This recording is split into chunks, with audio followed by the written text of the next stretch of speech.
showtime. Good morning, Vietnam! Welcome to the party, pal! See you at the party, Richter! I didn't kill my wife! I don't care! Get away from her, you bitch! I'll be back. I'll be back. You did not going to say that, did you? What I do have are a very particular set of skills. The dude binds. I'm not bad. I'm just drawn that way. Inconceivable! Little Dallas Multipass. This is a tasty burger. Please. Want to hear the most annoying sound in the world? Do or do not. There is no try. Dead or alive, you are coming with me. I'm the bad guy? And Hulk, smash. I can speak with an English accent. Hit the hash pipe and join the National Guard. I could be elected president. You went over my helmet? What would you prefer? Yellow spandex? I know, right? The list is in the open! Hey, where are the white women at? They're digging in the wrong place. I'm gonna make him an offer he can't refuse. Are you not entertained? Second star to the right. And straight on till morning. Meow. You son of a bitch. 21 gigawatts! Wax on, wax off. Oh my goodness, I am sporting a tremendous Woody right now. Bartender is the aristocrat of the working class. You want to flip 6-3 whole play and you can score. Cover me. Dogs and cats living together, mass hysteria. On this team, we fight for that itch. It might be a tumor. It's not a tumor. No ticket. No ticket. I get older, they stay the same age. It's not what you know, it's what you can prove. I'm a dude playing a dude disguised as another dude. He's 15. I ate his liver with some fava beans and a nice Chianti. Hope is a good thing, maybe the best of things, and no good thing ever dies.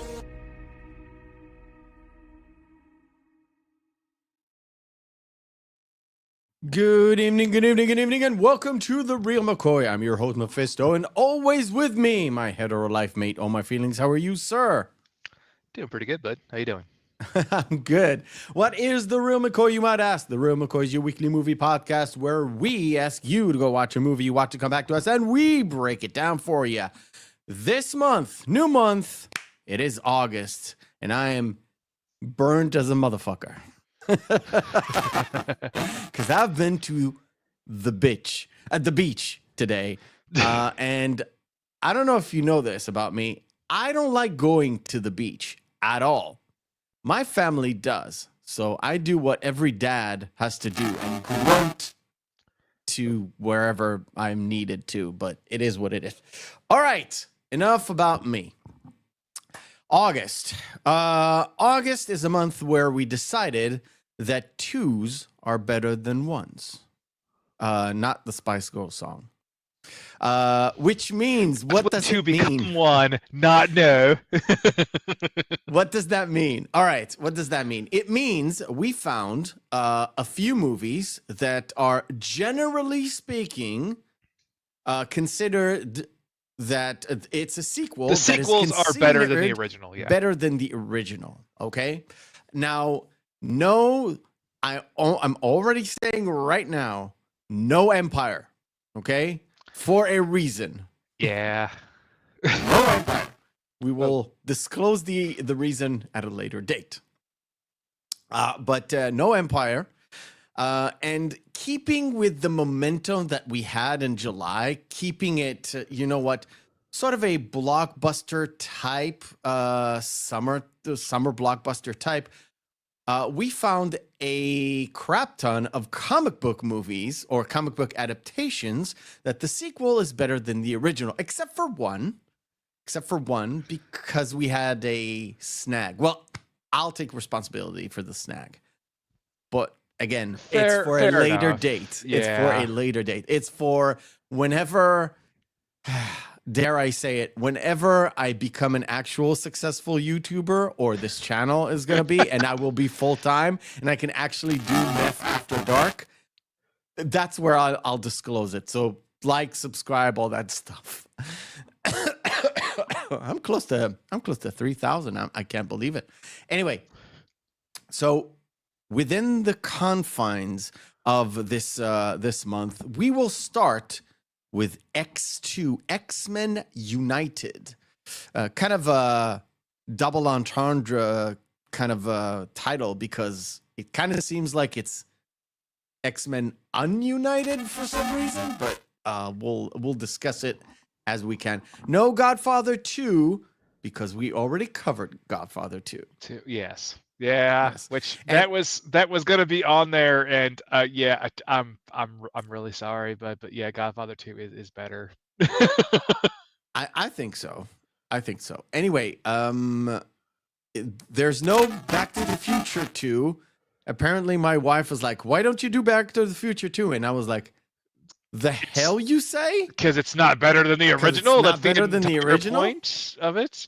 Okay, audio Paul, issue. Ooh, Paul, okay, so you're getting robot voice from Meffistoe too. It's not just me. All right.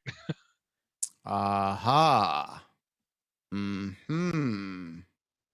Okay, I think Kaliki is getting it too. Okay, yeah, it is. It is. It's on your end, bud. Yeah, I thought so. Okay. I will do my best to correct said issues. Should be good now. Is that better? So far, it pops in and out, so we'll just monitor it for now. Issues. Is it your XLR cable?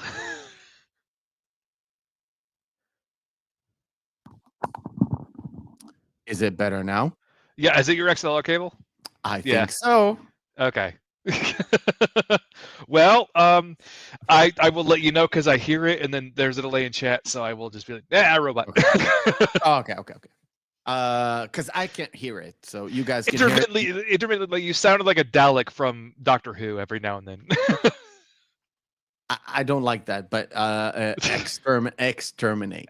Yes. All right, let's exterminate this discussion and go to the chat. We'll say hello to. We've got plenty of people who maybe all actually like this movie. Nope, there it is. We'll say, oh man, it's not me. It's StreamYards, I guess. Do you want me to drop off and go in? Very risky. Very risky. Am I on Wi-Fi? No. Nope. Cable. It is. I don't know. And there it is again. No, I don't want to do this the entire show. All right. Can you hear me now? Yeah, you're good. Okay. Should be better. Internet connection is fine. I have no idea. Okay, we'll continue, I guess. And I'm sorry if I go robot.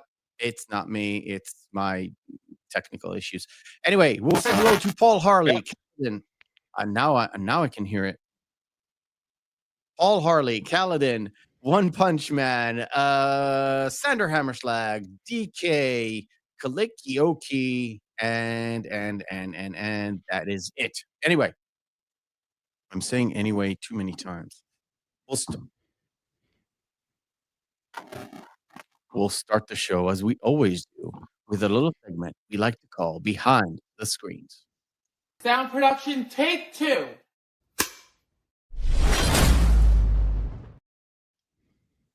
I don't know what it is today. Yeah. Sander, he had to walk by 2 separate minutes going.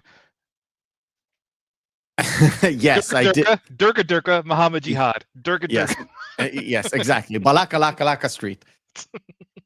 Okay, Behind the Screens is where we turn to me and get the lowdown on everything that is behind the scenes, production-wise, all that good stuff. And if I'm roboting, sorry. Okay. X2, we'll call it X2 because it's easier.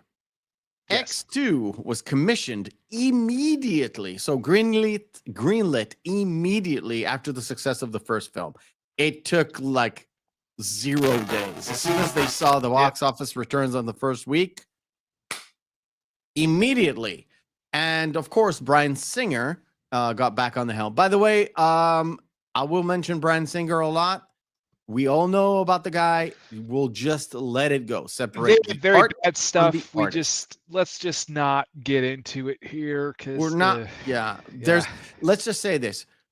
Me and all my feelings in our repertoire of movies that we like the most, a lot of them are like Miramax based. So yeah, we're not responsible. We just like the movie itself.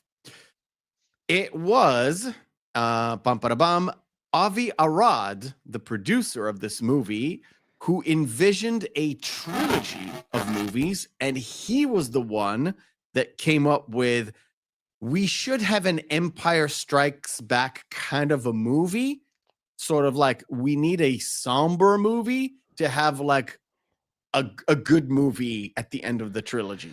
We want to capture that moment in time.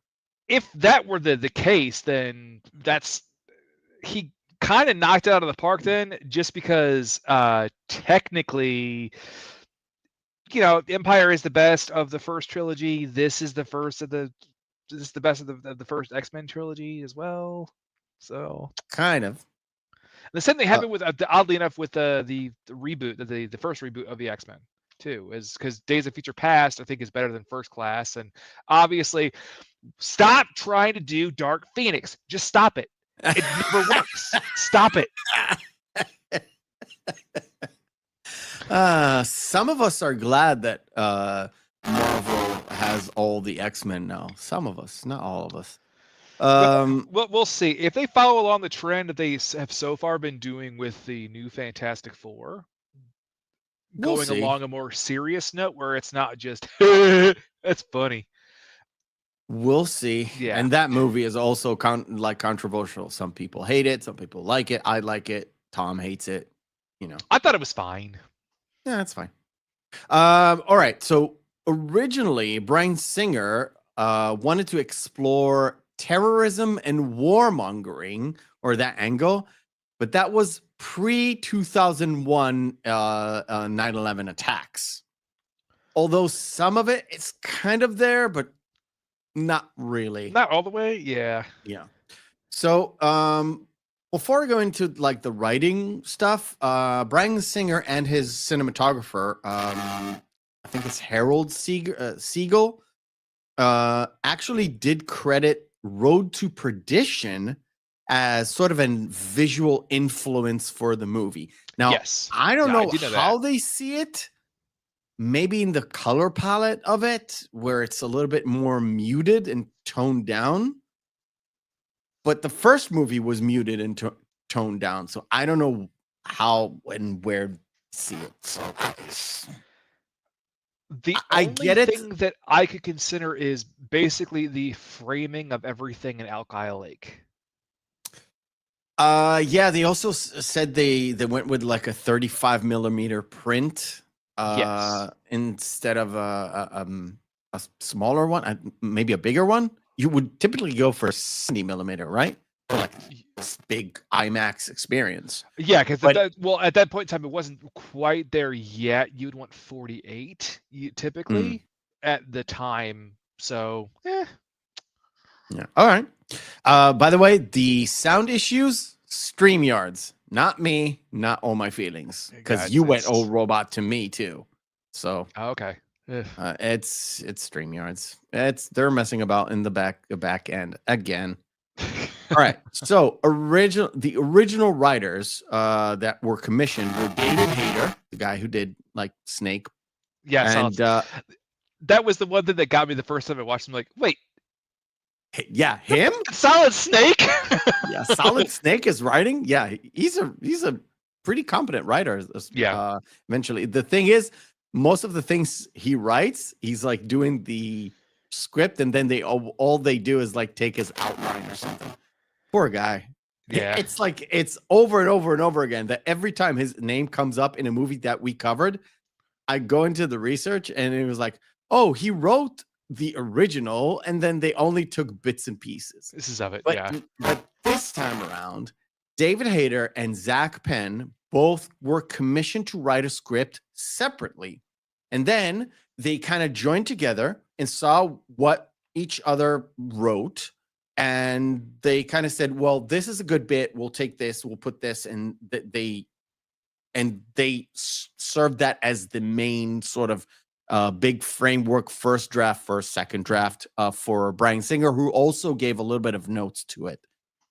It was Zach Penn who advised Bryan Singer to not use the Dark Phoenix saga as a base for this movie. Don't. And he was quoted as saying it's too early to go cosmic. Yes. Which I'm not too familiar with the Dark Phoenix saga, but I know it eventually goes into space, but not. Yeah. So essentially, just comic lore, the Phoenix is technically a cosmic being who inhabits one individual who becomes kind of the scion of it. And this gets really messed up when later the Avengers fight the X-Men and the Phoenix decides to choose like 4 different people to embody it. One of them being Cyclops, who becomes an absolute asshole instead of like one of the most worthless pieces of shit in written comics. I'm not a Cyclops guy, but Okay. but it's more of the Shi'ar and Shi'ar Empire is really involved with the Phoenix, and that's like it's all cosmic. So if they were going to go that route immediately, the third one would be basically aliens showing up on Earth, going, "We fucking tracked it down. But we found the missile." Yeah. We found Usul. Anyway, like Wolverine stabbing her in the stomach, going, "I loved you." Jesus. The love bits in this movie were. It gets really weird in the comic books. They're a throuple in the comics.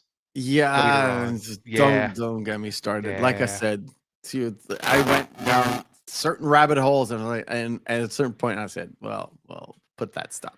Gets a little wonky. So, where does the inspiration come from for this script? Essentially, the script was very loosely based on Chris Claremont's work on a graphical novel called X-Men: God Loves, Man Kills. Hates. Yeah, Man Kills. Man Kills. The entire. Jesus. That's the entire narrative initially that brought in the concept of the civil rights allegory with the mutants. But the thing is, it was spliced in with elements at the very end, but elements from Dark Phoenix, but also elements from Days of Future Past. Yeah. Elements, not all of it, not the whole story. Now, there are certain differences that I will put down now, and we'll just move on, okay? We will talk about it when we talk about the movie. So, General Stryker was not General Stryker. He was Minister Stryker. And he had a bodyguard / assistant, more like assistant, called Anne Reynolds. Very important. Just have it in your mind. And yeah.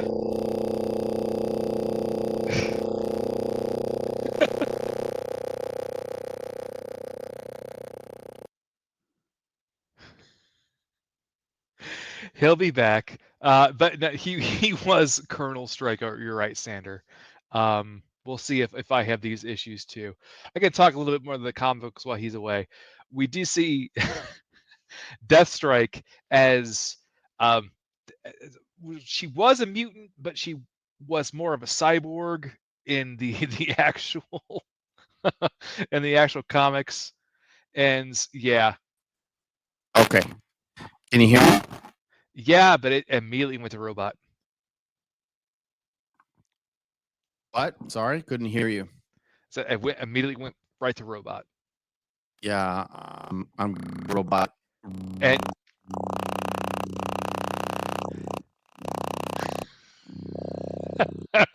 what is going on?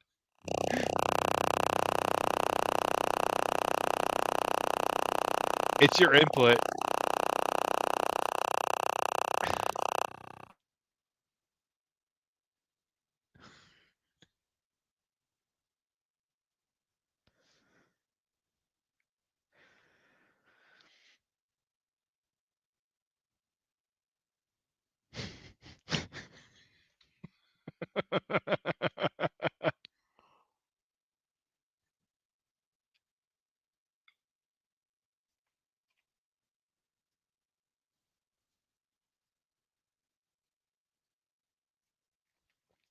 Waiting for the message chat.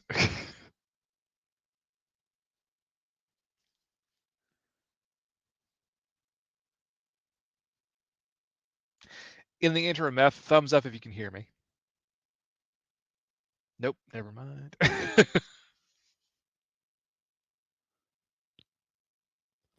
Well, you have yourself muted. And nope. You can't hear me? Now you can. Okay. I'm just rechecking some stuff. Yeah. My Rodecaster, the soundboard essentially just went insane. So that's probably what it was. Yeah. It went. You could see I took off my headphones. It literally not echoed, the feedback times 11. Oh, we just heard this as as Sandra said in Iranian jam. It sounds that way. Okay. I need to. Well, in the interim, I did mention the thing in the comics. He's Colonel Stryker, and then we mentioned talked about Deathstrike while you were. Yes. Popped Okay. Out. I want, before we get to Deathstrike, because I'll mention her in a second. So Stryker in the books is based on Jerry Falwell, the televangelist. Well, I don't know if you that was Stryker's son, who actually worked with Gabriel Creed, who oddly enough was the son of Sabretooth, who ended up forming an anti-mutant legislation league. Yeah. Okay. Interesting. Hold that thought. Yeah. Comics. I got it. Yeah.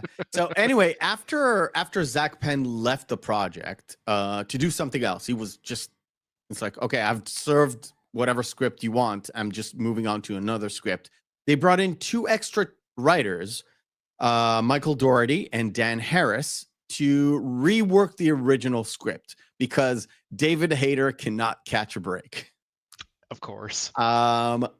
They submitted less. At this time, was he in the studio just doing that mocap of smoking for 14 hours for I have no idea. 3? I had no idea.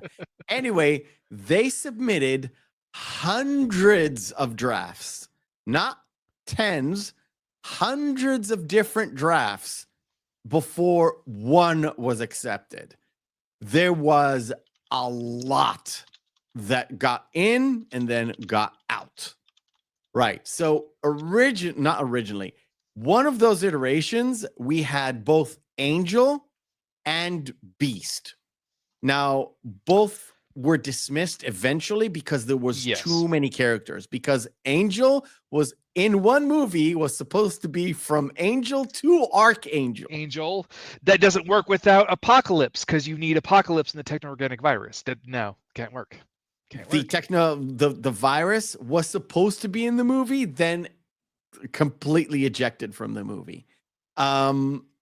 Beast was supposed to be the Jim Lee Beast from 1991, which we kind of got with Kelsey Grammer. Which I thought Kelsey Grammer was fine in the both of them actually made it into the movie, where Angel was you could see briefly specks of the experiment on him on one of the Stryker's labs or base or something. And Beast was on television broadcast very briefly, in and out, and you barely see it.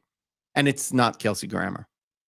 Tyler Mane, who played Sabretooth, was supposed to reprise his role, and he was supposed to be Stryker's bodyguard.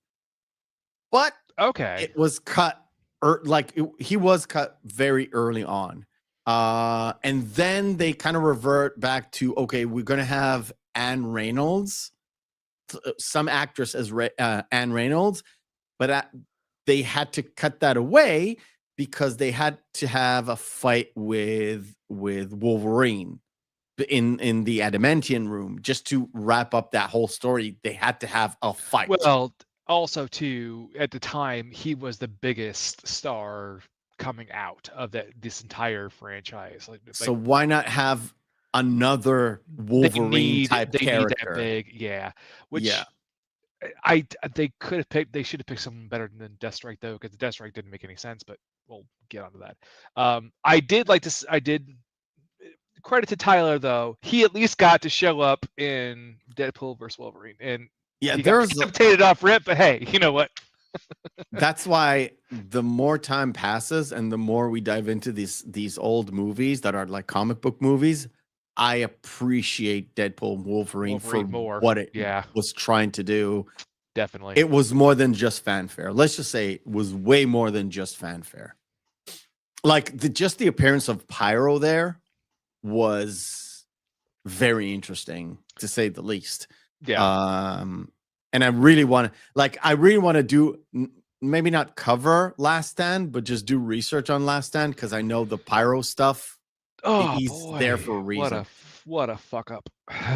Anyway, we'll just stick with this fuck up. not it was.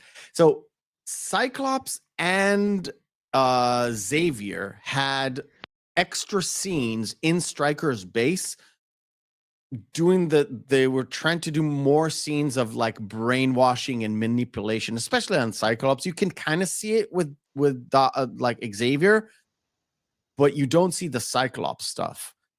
Those were shot and cut away. They cut him, yeah. Oh. And once they cut him away, David Hayter said in an interview that it was one of the scenes he actually wrote for James Marsden because he likes him as an actor, and he was so sorry because I don't know if he saw the dailies of this, but he knew of those scenes, and he said that you could definitely see more of Marsden's acting in those, and it's a shame that it didn't make it through the movie. But the movie is 2 hours and 10 minutes long. We're gonna talk about a lot. We're gonna skip over a lot because there's a lot of this movie where it's just redundant fluff, and the exposition dumps are so fast and quick. You're like, oh, okay, I got it. Like how they explain people's powers. Like, yeah, the thing about it is there was a lot that they want to put in, but yeah, there's a lot of boring scenes in this movie. I admit it. Yeah, like the whole back and forth between fucking Jean and Wolverine. Yeah, it's playing off the character, as you mentioned, the fact that the people that wrote this love the comics, so they had to put they already established it in the initial film as well, but that's a long going trope that how Wolverine's Logan's in love with Jean. But there's a lot of stuff that really could have been just cut out. There are a lot of flight sequences, a lot of very, very small instances of things. I know he had to go take care of something. So in the interim, I will say, so Paul, you said a lot of boring stuff. What would you think should be cut out? Audience interaction here.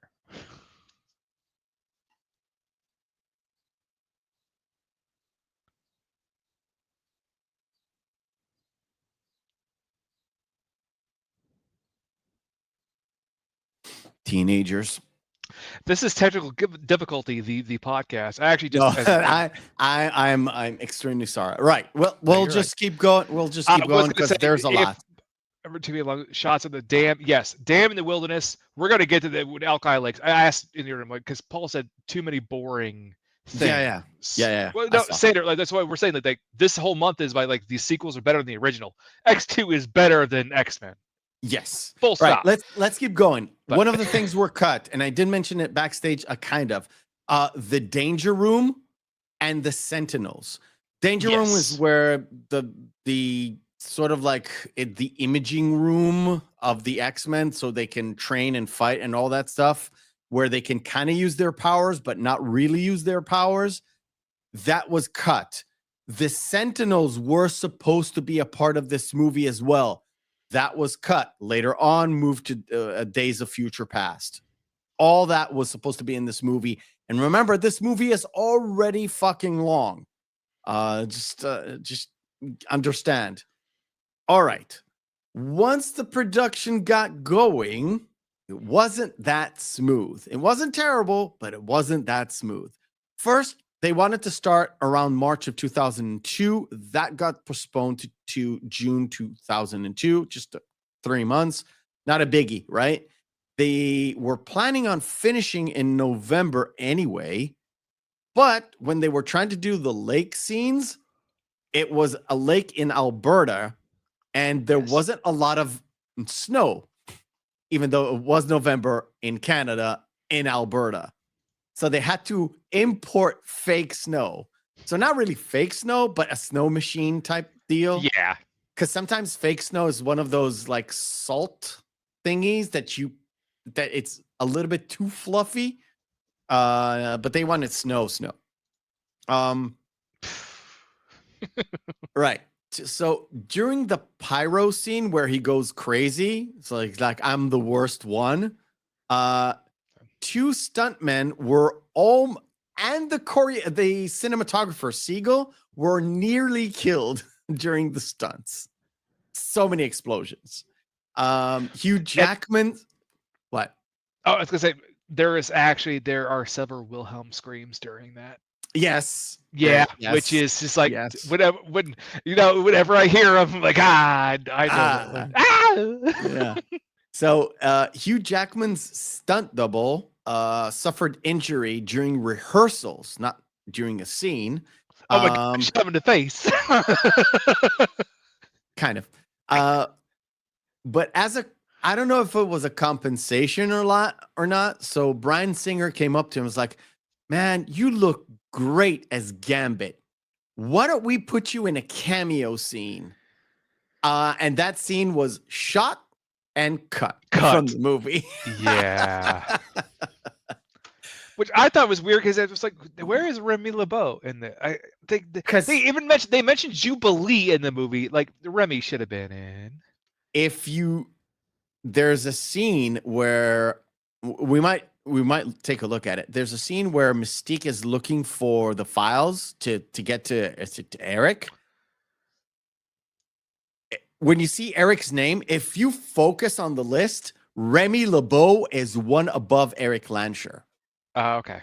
I didn't even think about it. I was just looking at the movie and I was doing something else. Looked at the other monitor and was like, "Oh, whoa, Remy LeBeau, what the fuck?" Okay. I just looked at it at the specific time and it just, I get it. It's gonna be like that scene in Akira where I'm like, "Hey, no, you have to pay attention to this one Pacific part." Yeah. And according to Alan Cummings, who played Nightcrawler, Singer would sometimes, most of the time, would berate both the crew and the cast, and so much so that he felt like the whole shooting this movie was pretty awful. And he also said that it was so bad one time that Halle Berry turned to Singer and said, "You can kiss my black ass." Yeah, good for you. And on a fun note, because I read everything and then I went through the production stuff and one line stuck in my head. I was like, and on a fun note, Rebecca Romijn Stamos's makeup took only 4 hours to complete instead of 6 hours from the first movie. Yeah. And of course, box office was like 400 million take, and it did gangbusters in the DVD market. It brought in another 100 million in DVD sales. Yeah, I put a note on it because I thought it was sort of like, oh, finally I have actual numbers to give. But yeah, it did. And that was 400 million at the time. Yeah. For inflation, I think it's like almost a billion. I don't think it reaches a billion, but just so we get this straight, it was the third highest gross for that year. So it wasn't even the highest.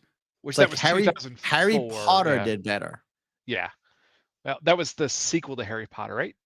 Nope. The second. No, it was Chamber of Secrets, which is it's the second one. Second one. Yeah. 800 million. No, I was thinking with the actual the sales of the DVDs included. With everything in today's money, probably about $1 billion. Yeah. Probably. Yeah, it did fucking phenomenal. It did really well. And also it's like, hey, guess what? Marvel, maybe you should think about selling rights to some people and making some movies. Oh, by the way, for some god awful reason, we mentioned it last week. Nick Fury was supposed to be in this movie. Yes, he was. And the only reason he is not in this movie, the rights holders did not want to sell the rights. So take it for what it is. I don't know, because at the time it was still Marvel, because Marvel also didn't sell it to Fox to put Nick Fury into the other film that we discussed last week. Yeah, Rise of the Silver Surfer. Yeah. All right, cool. Do you want to play a fast game? Yeah, shoot, Captain. Let's play a fast game, guys, because we've got some stuff to cover. Audio is 100% good for now. No robot. I've got that from the voice up above. Thank you. Hello, son. Thank you. All right, let's go.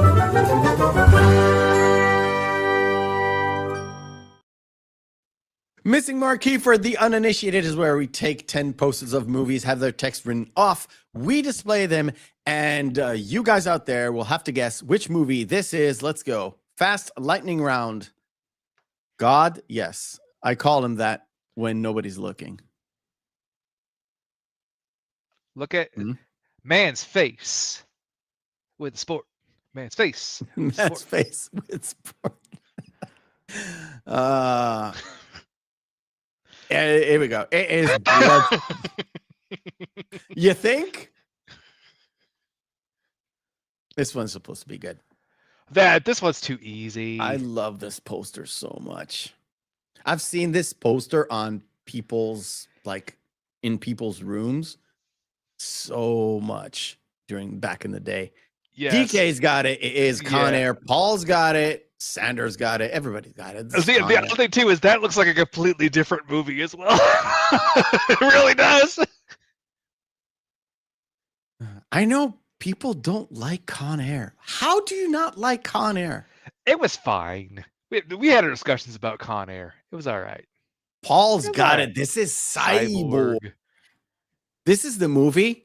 I'm not even kidding. This is the movie that, not this one. Cyborg was the movie that got me afraid of having acid rain.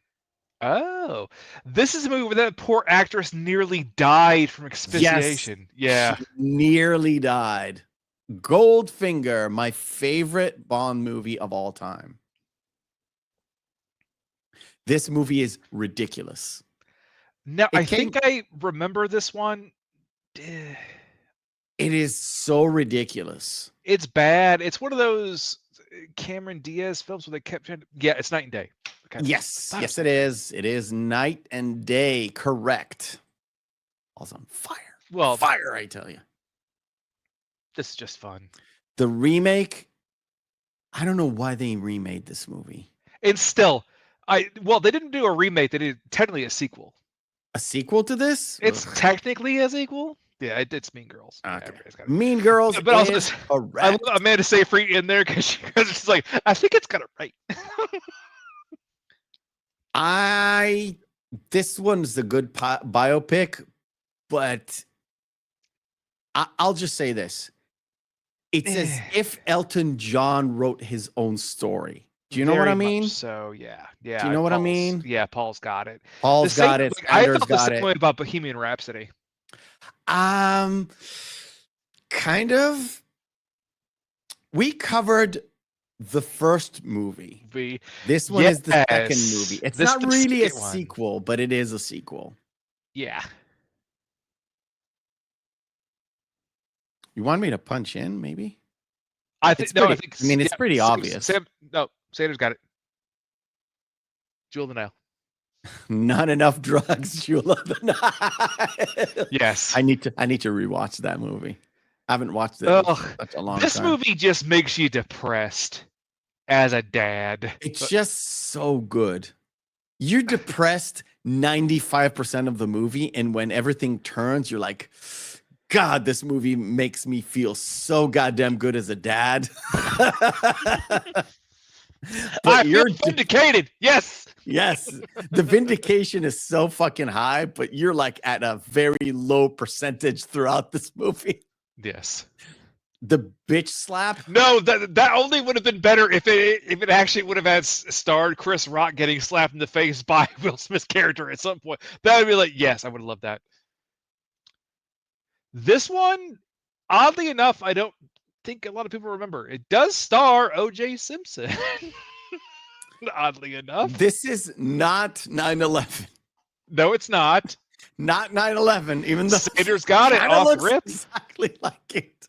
It is the Towering Inferno. Correct. Yes. Correct. It is. This is it. Oof. Baby.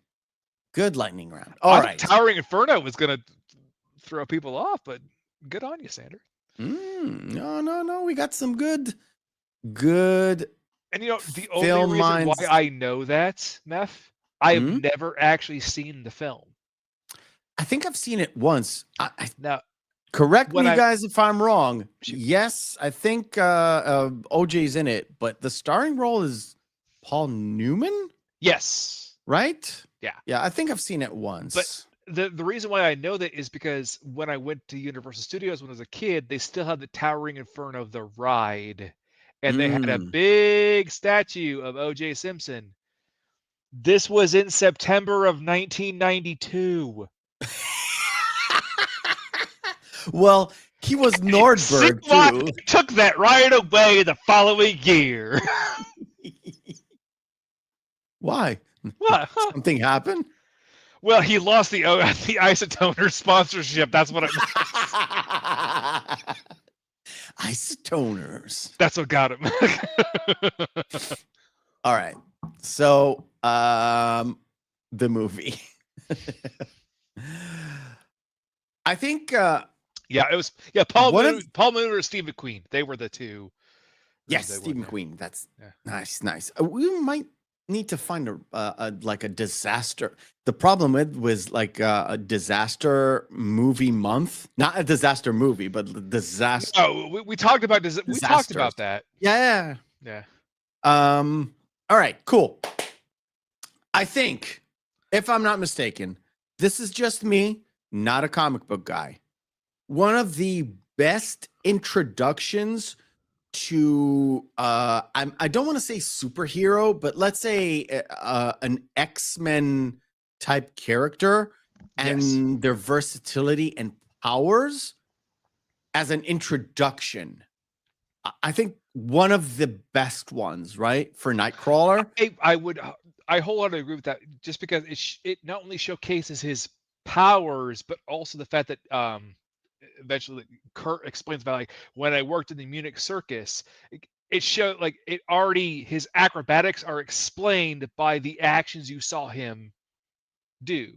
Yes. While he was under the mind control. So it's not just the teleportation, it's the fact that he can jump and roll and hit flip and do all the stuff, not just because he can teleport, but also because he had circus training. And I want to touch upon the Nightcrawler now, because as Sandra said, Nightcrawler was cool. Like I said, I don't have any comic book references. All I know is what I read and just follow up through. I haven't actually experienced opening a book and reading Nightcrawler. I think Nightcrawler, from maybe apart from Wolverine, was captured very, very close to what he was in the comic books. I'm not sure about the Munich circus thing, but I'm pretty sure the whole tattoos are correct. And the this is devout Christianity thing. Yeah, the Christianity thing is very true, because his father is kind of a demon.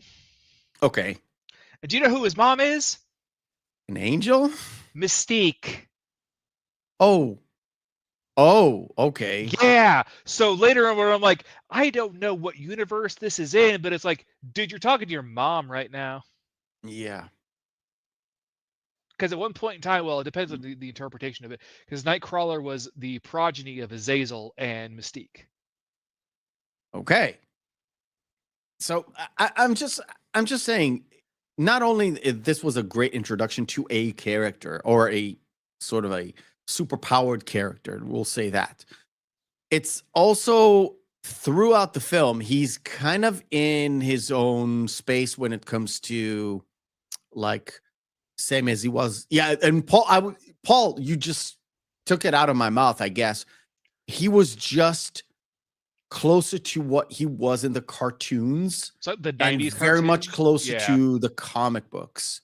So you could tell, at least in terms of just thinking about stuff, most of the people who wrote it were very much trying to do an actual adaptation of the books. It's just, it's Bryan Singer. Holy hell. Anyway, and then it moves on to this scene where it's an introduction to sort of like the new characters. It introducing both Pyro and what he can do, and Iceman and what he can do within the terms of what's going on the whole story. So it's a field trip with mutant students that are out and just doing, actual and teaching. The one thing I will say is you didn't really notice it until someone just calls out Jubilee, where I'm like, that's supposed to be Jubilee. Okay. Got it. And at the very end, you got it with the hoop earrings. Oh, but the Sanders question. The connection between Apocalypse and Nightcrawler is interesting because it's whenever Nightcrawler teleports, he actually goes into a different realm. It's a demon realm. It's not a place where you want to be, exactly. But given he's half of that species, he can go in and out, and it doesn't affect him in whatsoever. But Magic, the mutant, gets caught. That's a whole other timeline. Don't go there. I can go on a tangent, but no. But the thing was, Apocalypse actually ends up getting caught in that dimension at some point in time during the X-Men timeline, and Nightcrawler actually had to bring him out in order to save the world. That's a long story. It has to do Man, you guys in comic books. Yeah.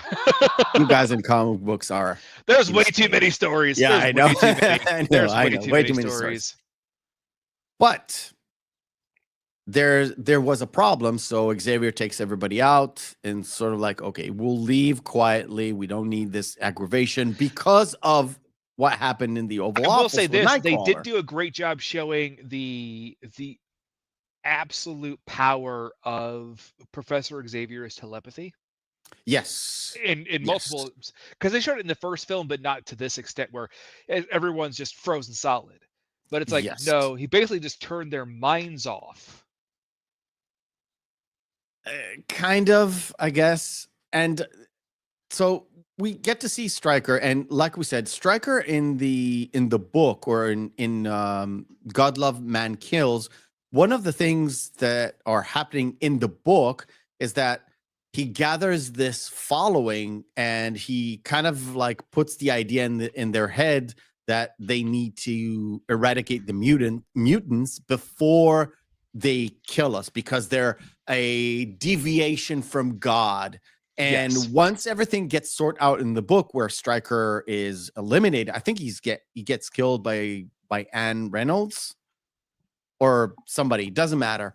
Somebody kills Stryker at the very end, and Magneto actually has a conversation with Xavier, and he tells Xavier that no matter what, Stryker is dead, but his ideas will fester, and that's why we need to keep killing humans essentially and inherit the earth, which is kind of in the basis of what we have here. So where Magneto escapes, also seemingly to be fair, it's the book plays on also Eric's past, Magneto's Yes. past, as he was a Holocaust survivor. So again, he's reviewing it as it's history repeating itself, except for this time, they're trying to exterminate us as a species, not just a race. Yes. Yeah. It's sort of weird because in some ways you can kind of see where Magneto's coming from, but in other ways, like, you're a murderous, insane guy. From the other, no, you're not murderous. You want to be genocidal. That's what you want to be. So you want to do unto them what they did to you because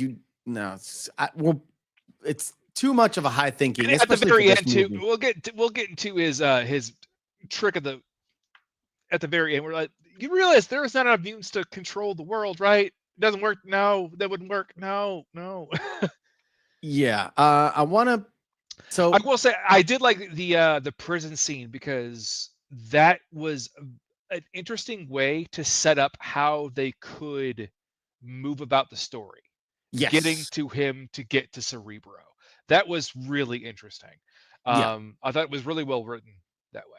And this is something that is not really in the books. They want to get to Cerebro, but in the books, I don't think they get to it because it's not the point of that whole novel. That's something that they pulled out from somewhere else. I think it's from Days of Future Past, actually. I think that, but I don't remember. This was one thing that was the plan originally of Cassandra Nova when she was introduced. Okay. We know that she was technically the twin sister of Xavier. Yeah, that whole bit. But I think that was a Cassandra Nova plan to utilize Cerebro to eliminate the human population at one point. But before we kind of jump ahead in the story, this is a great setup for sort of like what they were trying to do at the very end. So this is like early on, this is that setup where he shows Logan, like, look, I can see everybody around the world. And then he kind of does that switch between, and now I can see all the mutants in the world. And I can, if I think, and he even mentions it, if I think hard to, because he's looking for Nightcrawler. And Logan says, why don't... Well, why don't you concentrate on, if I do that, I'll kill him. Yes. And that is the best setup for what you get at the very end. And it's very subtle, but that's where it goes. And you understands that Charles with the Cerebro is insanely powerful. And he's not using his power at all, essentially, or he's only using it for good rather than evil. We'll put that Which aside. I think overall, it literally is the most terrifying thing about the very end of the film. Mm-hmm. You have to realize, as the president, you're like, oh no. Yeah. There's someone who could do this, literally just blip us out of existence. And should he wish to. Yeah, and the only thing I thought was, wow, there are so many planes that are like falling out of the sky right now. Oh yeah. So many people died during that entire event. Yeah. Yes, so many. But this is where Mystique, who kind of breaks into Stryker's, it's not his hidden base, it's his actual sort of like this Pentagon, Washington offices. Speaking of, they already did have a Mystique scene in the first film, but this only categorized further how valuable Mystique is as a character in this sense. It doesn't have to be this bombastic, I'm going to end the world kind of power sense. No, I can infiltrate anything, anytime, anywhere. Yeah. That's how important she is. And we're going to talk about that and how really important that would be in another film coming up, Winter Soldier. That's Civil War. Winter Soldier. Yeah. But this is where I wanted to get to this point, because this is where sort of like once Xavier gets sort of that location in, they go to this Boston church and they find Nightcrawler and they kind of subdue him. And they talk about his tattoos, and when he turns around, they see a very different tattoo. Oh, so what's this? Yeah, the same. Because he did tell them that he saw what he was doing, but he couldn't stop himself from doing it. And that dissociation thing, for us, we kind of understand where it comes from because we already saw Stryker put that little drip in Eric's back of the head, right? So we know what is this thing and what does it do. That we also get with the same thing too when we have Nightcrawler and later when we have the conversation with Professor Xavier when he sees Stryker and he sees Deathstrike. Yes. And it's like, oh well, you keep very odd company then if you don't like mutants. And she even has that moment of she's starting to break out of it. Yeah, she has that minute moment of clarity where Xavier has the mind inhibitor, and he's like, "Oh, I see what you do here." And then when he drips her, she sort of, comes back into being subservient. Really weird stuff. But this is where the kind of traps kind of sprung on Xavier. Yeah, and also can we just a small little applause for Sir Ian McKellen, because right that in between this he's fucking playing Gandalf. Well, reshoots.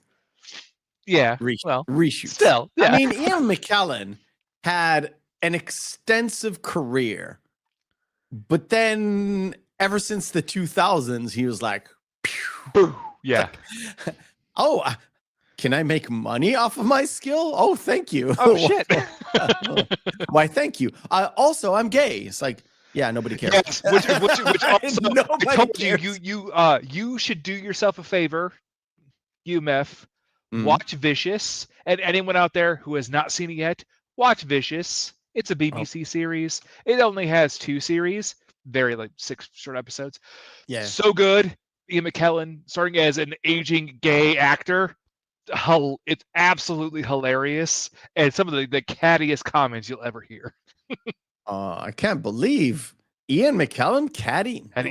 No, heaven forbid. I'm Heaven forbid. joking. No, never. All right, I want to get to the scene where there's the strike team goes into assault on the mansion. The X mansion. Okay. Have to know the one bit is there are very different characters that are shown in between there. Obviously, the little girl who walks through walls that Professor Xavier mentions at the very end. They would show it in the movie during the assault. That's Kitty Pryde. It's obvious that's Kitty Pryde. They don't say her name. Once she went through the wall, I was like, okay, are they gonna say her name? Not even once. They don't even say Kitty or whatever. Nope. But it's definitely her. Okay, it's definitely her. This scene made the movie, when they first submitted it into the MPAA, R rating, because they showed a lot of blood during the scene. Yeah. The blood was cut away and the rating fell from an R rated to a PG-13. Yes. Because he kills a bunch of motherfuckers in this movie. Yes, he does. He murders a lot of fools. A lot. And as I told you too, at one point in time, there was going to be the bit where Colossus grabs Wolverine and throws him down, as in the fastball special. Yes. And that was cut, unfortunately. But yeah, okay. I get you. Now Colossus is mostly not being Colossus, except for the moment he's being this guy. But the moment I'm like Arnold Jr., I am fucking jacked to the gills. Yeah. The thing about it is he goes into one of the rooms and there's 2 agents there. So he has that moment where he they try to shoot him and then he has his omnium armor. Shields up. Shields up and kicks bitches. But I'm guessing they didn't have a lot of CGI. There's a limit to amount of CGI that they can use. Yeah. And one of the things that they did was get him back into regular human form. And then when he wants to help Logan and do the cannonball special, that also gets cut away from the movie. Plus, We never see him ever again. Nope, not in this film. Not in this one. Nope. Not in this movie. And hi, Becky. How are you? Welcome. Which I love so much, the fact that the one person that they brought in, that Ryan Reynolds was like, you know what? I'm going to bring one X-Men in there who's really underrated. Colossus. I was like, yeah. Thank you, Ryan. Yeah. Exactly. And they made him into something completely different, which is more like Colossus is supposed to be Russian, right? Yes, he is. Okay. Yeah. So the one scene is here where sort of a rogue Iceman and Pyro kind of get away, but Rogue is the one that goes back. It's like, we need to save Logan. Like, he has no chance.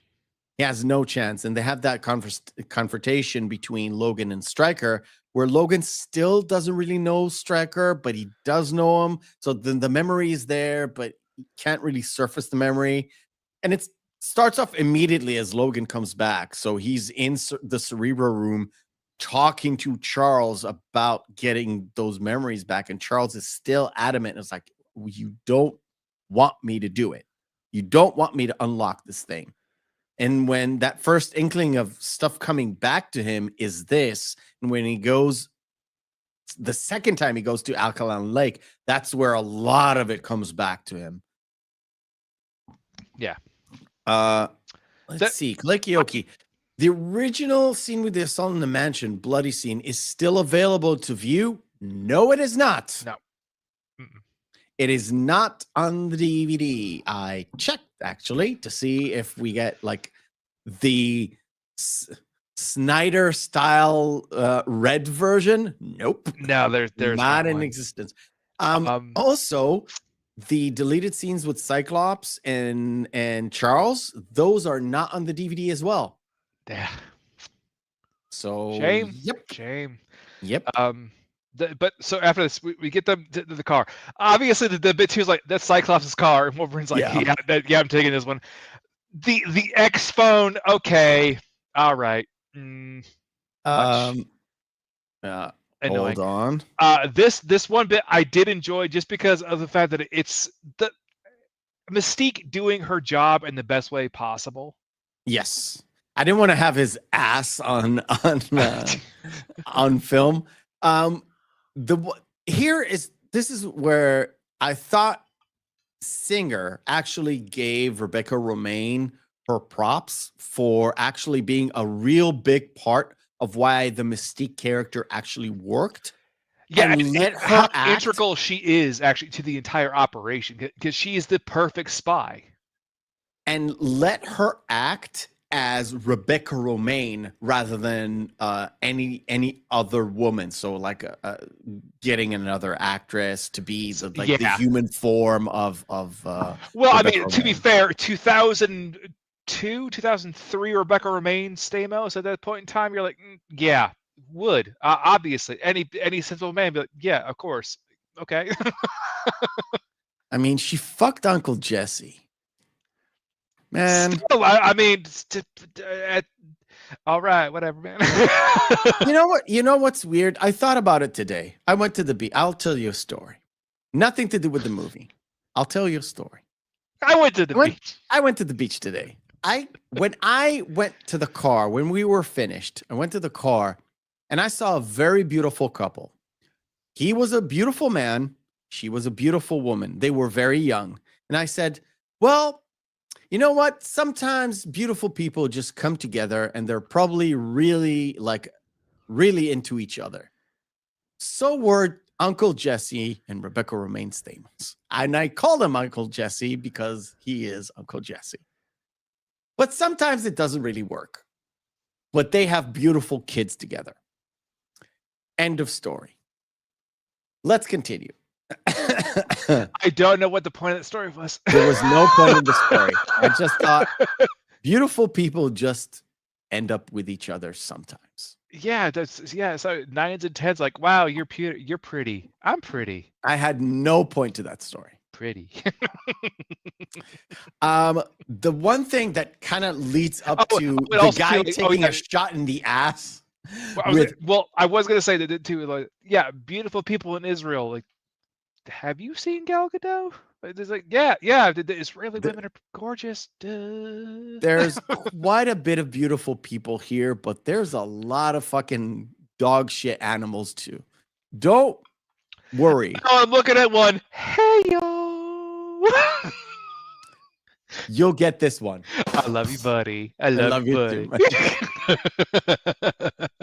So the guy takes a shot in the ass with a copious amount of what looks like mercury to me. Not really iron. The only thing I think of is that supposed to be colloidal silver? I have no idea what it was. No matter how the injection was, I'm pretty sure that would fuck him up like real bad. Like real bad. But I do like the fact that the machine nearly catches it and then it doesn't. Where you can just walk him through, and critics would say, but wait a minute, you just pumped it full of metal. Wouldn't it come up on a scan? So they have that tiny bit of scene where he just gets scanned and it detects it, and then it doesn't detect it because it's in the blood circulation and stuff. Get a room. Maybe we already have one. Hey, we already have. So it's this room. It's this room. Anyway. We had a lovely steak dinner once. Thank you very much, sir. The one thing, and I'm of course jumping forward, is Bobby goes home. Bobby goes home and with everybody else. They go into the house. There's nobody there. You know, they don't break into the house. Bobby has keys and stuff. And they go into the room. And of course, Rogue teases a little bit of something there, but of course they can't do anything. No, she does kiss him, but then obviously her power takes effect, and it has to stop. And this is actually a nice little reminder. This is a small little setup for when she actually does touch Pyro and kind of stop him. Because up until this point, if you kind of missed the first X-Men and you're coming into this, it's like, so she's so dangerous. What are her powers? And you can only see that when she kisses Bobby, and then it leads to the Pyro thing. Well, what's great too is that Pyro scene, how as soon as she when she grabs Pyro's leg and she is able to absorb his power, obviously, she's actually reducing the flames. Because people are like, oh no, the flames just died out due to the fact that Pyro is not controlling them. Like, no, she's actually extinguishing the flames by utilizing his power that she's stealing from him. Yeah, and the thing about it is, like, of course Logan goes in and he opens up the fridge, and I like the shot itself where it's from the bottom up, where you can just do it from like behind him and see the Miller, where you definitely see it's Miller. Like a good frosty bottle of Miller Genuine Draft. Said no one ever. Said no one 1982. But when he cracks it open, turns over and pops claws, and the kitties. That was a dumb scene. Anyway. But I did like the fact that they come in. It's like, who the hell are you? It's like, oh, this is Professor Logan. And later on, I was like, a professor of what? It's like art. All right. You know what the art was? The art of the blade. Because he studied. I would say the art of absolutely murking fools. Because that's what he does, and he is the best at what he does. And when they do meet the parents and Bobby does the things like, I thought we send you, it's a regular school. Can you not be a mutant? No, from the school from the gifted, but he is gifted. Yes, he is gifted. I love the mom going, but can you just maybe try not being that? Once again, that's more of, this is more of a gay allegory than the God loves man kills, which was more of a civil rights allegory. Because this is can you just maybe not like dudes or ladies if you're a lady? Can you just stop doing that?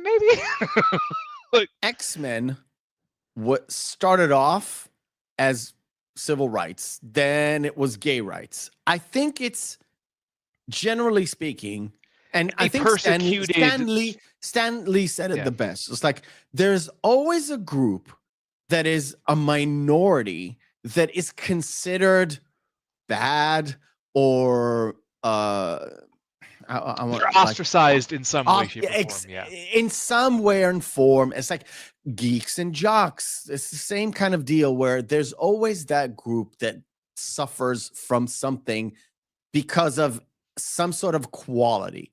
So you can take that and just fit this everywhere you want, and it's an allegory for that thing. Of course. This one I found just advances with the times, I guess. Yeah, but then obviously again, his brother's a specious fucking prick, and was like, so I'm gonna call the cops. Yeah. When the cops show up, when Wolverine's us is like, put down the knife, sir. Put the down. I can't. And when he does, he gets shot in the head. Shot in the face. Which is so funny too, is like he has an adamantium skull, so the bullet would have just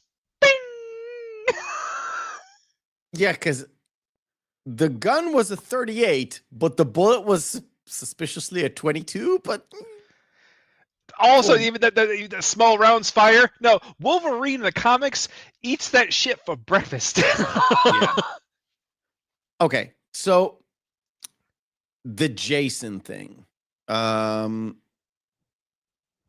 Jason thing. So the only way Jason can do what he does to Charles is the fact that Charles has the inhibitor on his head. Otherwise, he wouldn't have been able to do so.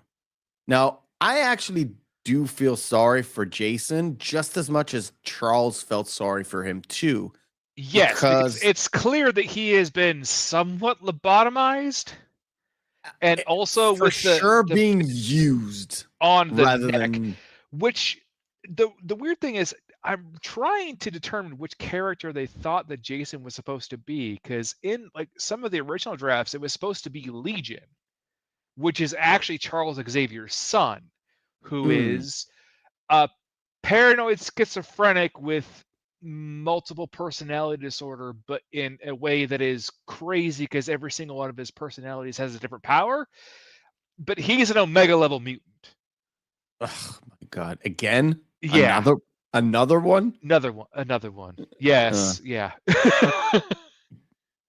So the gang gets back together because Storm and Jean come over and save Bobby, Pyro, and Logan and everybody else.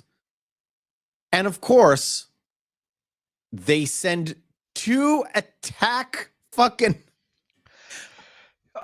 I want to put a massive fucking pause here. Just a break. Sure. A briggity break. When the fuck did Storm and Jean Grey get the opportunity to go through flight school? Well, it comes with the territory of being an early student of Charles Xavier, I guess. I don't, but also like you would have to be categorized, like Amara would have to have. It doesn't make any sense. I mean, Rogue. If Rogue can do it, so can they. Yeah, there is absolutely no reason why that plane did not just dive bomb into the ground when Rogue was flying it later. And they died. And this is where I kind of have a minor note about the Blackbird, because in the original one, the plane actually does look like the original Blackbird. Yes. And they had to do a little bit of retooling and reworking for this one. So they did change how the plane looks a little bit. They kind of stretched things off. And instead of being in straight body, it's sort of a curve. It has that curve a little bit. It kind of makes it look like more like a crane of sorts in terms of like doing a silhouette. Not a biggie. You could definitely tell where the inspiration for this came from. Plus, if you've seen the first movie, you're like, okay, I get it. It's fine. But this is where they use the planes as a setup to not only showcase Jean's abilities, but not all the way through. So not overexert it, because again, they already had a scene prior to where her eyes flamed with the Phoenix Flame, and now this is just again with her telepathy there. Yeah, but telekinesis as well. But side note, she could have done it without going full Phoenix. Yeah, she could have been able to do this without that. Yeah, she's one of the most powerful telepaths besides Charles Xavier, but she already had very, very potent telekinesis. Yeah, and they only and the thing about it is they set this up in The Last Stand, but because they already knew she was going Phoenix mode, they didn't set up this one. And in the earlier film, she does have those powers. She could have killed those missiles without going Super Saiyan. Which is so odd, because they show her later using the ability to hold off against Cyclops' optic blast without her resorting to that. So she could have placed a temporal bubble, telekinetic bubble. The same thing like with Invisible Woman. She'll like outside, like 20 yards away from where the missiles were going to hit the plane. The explosion there would be impact there. The explosion hits and everyone flies away.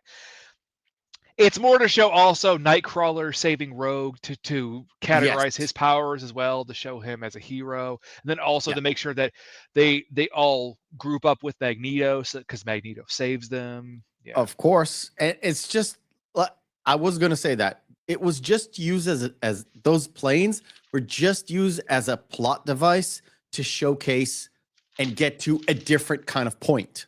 Yeah, because there's absolutely no way in fuck that would be like they would have clocked them that fast. No way.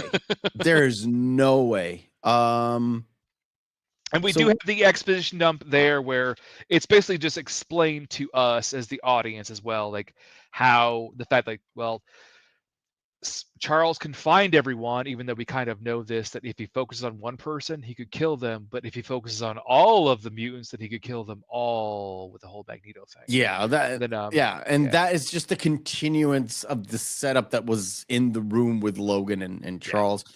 This moment is like, oh, you remember the first movie. Well, which is it also, you kind of have to love how they pay homage to it in the second iteration, where it was the younger version of Mystique does the same thing with the younger version of Magneto. Yes. Yeah. In that universe. Yeah. It's just, it's a bit too much for me. But that scene has one of those scenes where Paul Harley said boring. That was one of those scenes. It kind of looks like, oh, it's going to be like a sex scene or a minute sex scene. It added absolutely nothing to the story in any way, shape, or form. It added nothing.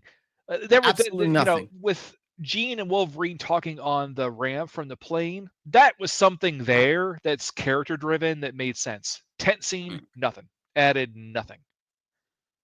All right, so on the way to Alkaline Lake. I mean, come on. We have terrible scenes in films such as the wonderful other film starring Hugh Jackman where we get to see Halle Berry's boobs. We didn't even get to see him in this movie. What a shame. What a shame. Anyway, this scene was, again, a homage to the first movie, but has nothing to add to the story. Where Rogue kind of comes in, Magneto's looking at her. It's like, I love what you've done with your hair. Your hair, yeah. He's the one that did it to her hair. Yeah. And she's like, I want to kill you. And of course, Bobby takes her away.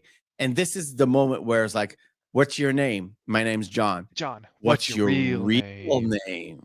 Pyro. Like, Pyro. And then you understand, okay.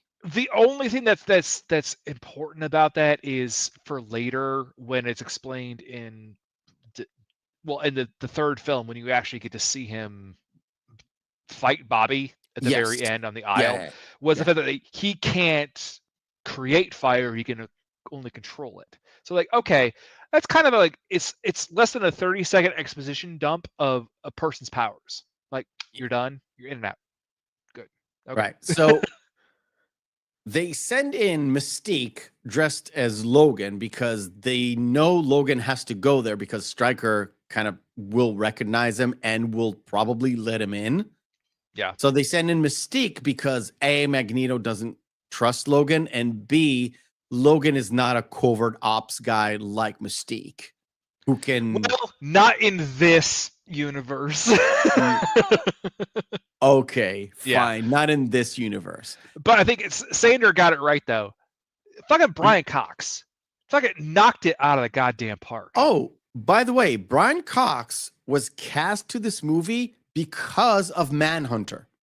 Bryan Singer loved Manhunter. Okay, yeah, that makes a like, lot of fucking sense. That like, I want Hannibal Lecter in Stryker form. That's what he wanted.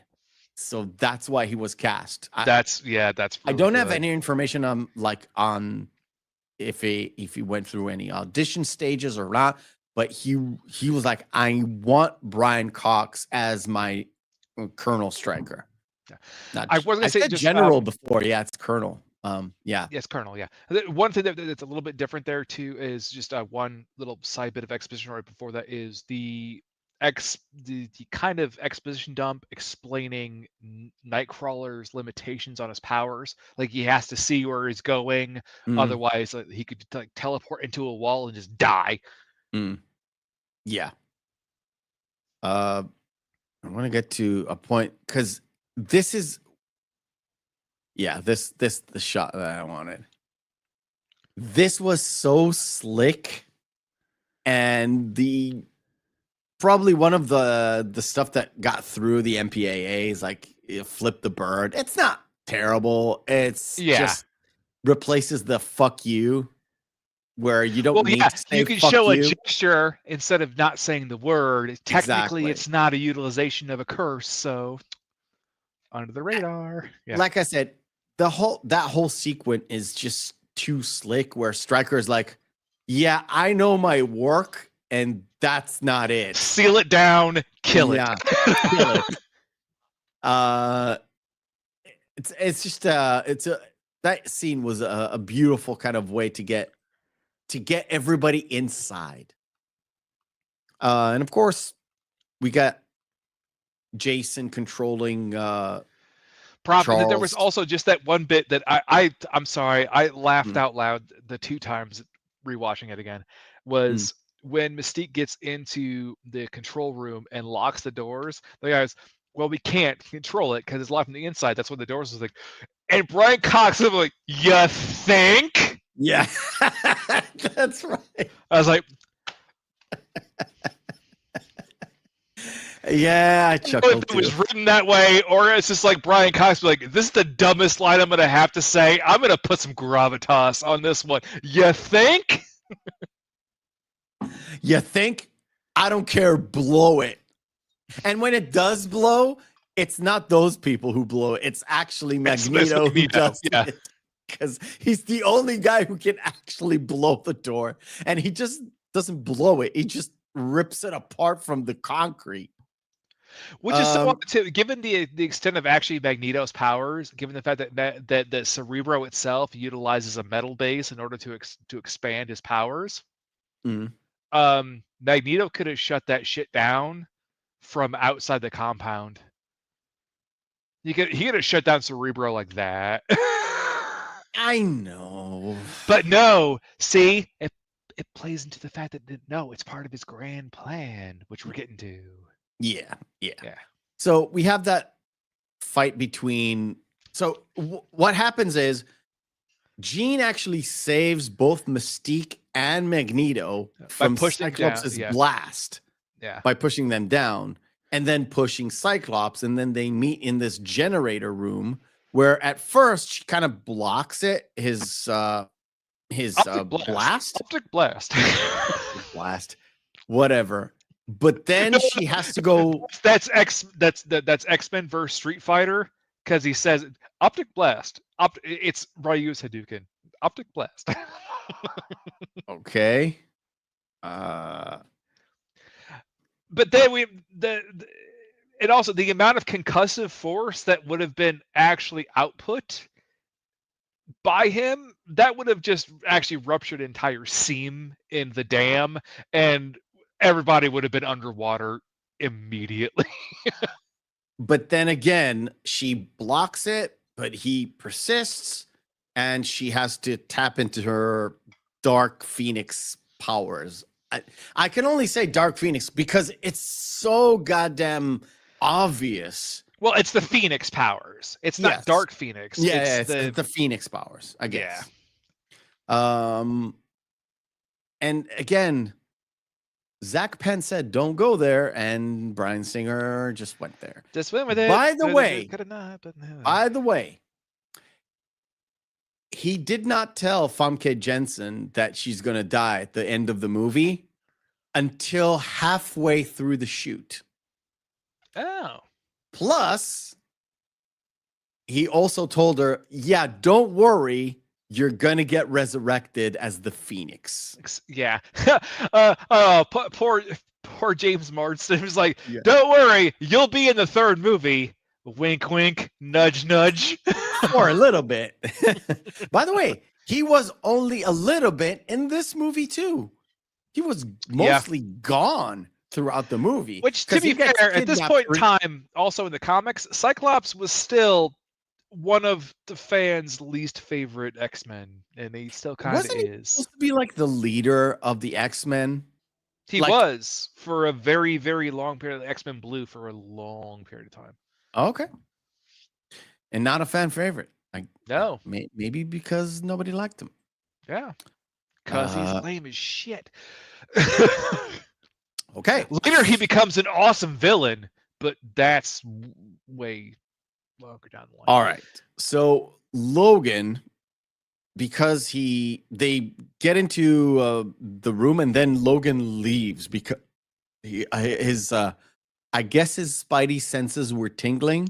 He gets like PTSD, weird flashbacks. We're like, you're not going to remember this. Don't worry, he's not going to remember this. Apparently he would. Yeah, and when he goes in, this is not him. This is Lady Deathstrike. Yeah. Which also, her nails don't make any sense in this version of the character. I know. But then, of course, we have, before the actual fight scene, we get an explanation on the adamantium. Movie explanation about the adamantium, about the fact that, and this is, of course, it's a setup to the ending of the fight, where Stryker said adamantium is very hard to process. Once you heat it up and make it into a liquid, it has to remain and then hot. it turns into, when it turns into like adamantium, you cannot, it's unbreakable. And that kind of leads us to the entire fight where they just go at it. They just go at it. And they're both like, I don't like this adaptation of Lady Deathstrike at all, because we mentioned it while you were having issues where technically she's a cyborg. She was a mutant, but she wasn't. Also, they knew each other in the past, and it's a whole fucking story.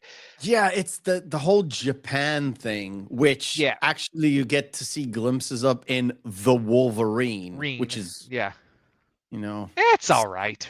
Yeah, it's not super bad. If Wolverine Origins wasn't that bad. Yeah, Wolverine is like Oscar worthy. And if Wolverine Origins is not that bad. Yes. I didn't like the ending of The Wolverine. The whole robot thing. Just like, Well, they were trying to play off the Silver Samurai as the character, which is really important to the original mythos of Wolverine. Because if you know that, literally in issue number 2 of Wolverine, which I have, by the way. Very expensive comic now, but no, he fights. That's him fighting the Silver Samurai. That's. Does he have a surfer board too? No, but you fucking prick. Does the board emanate cosmic power? No, that's what I'm asking. But he does have a katana that can cut anything. Okay, including heads of Wolverines. Almost, yeah. I absolutely love this shot. No, I thought that the fight and the way that it was done was really great. Fighting someone who is just as has the healing factor of Wolverine, how to kill them. Yeah, fill him full of adamantium. Yeah. The thing about it is, and I like the fact that when she drops down into the pool, it's a thud. You have a thud like a metal. Yeah, exactly what you said. She's not dead. She's just full of adamantium. Now, how would you reverse that? She is dying.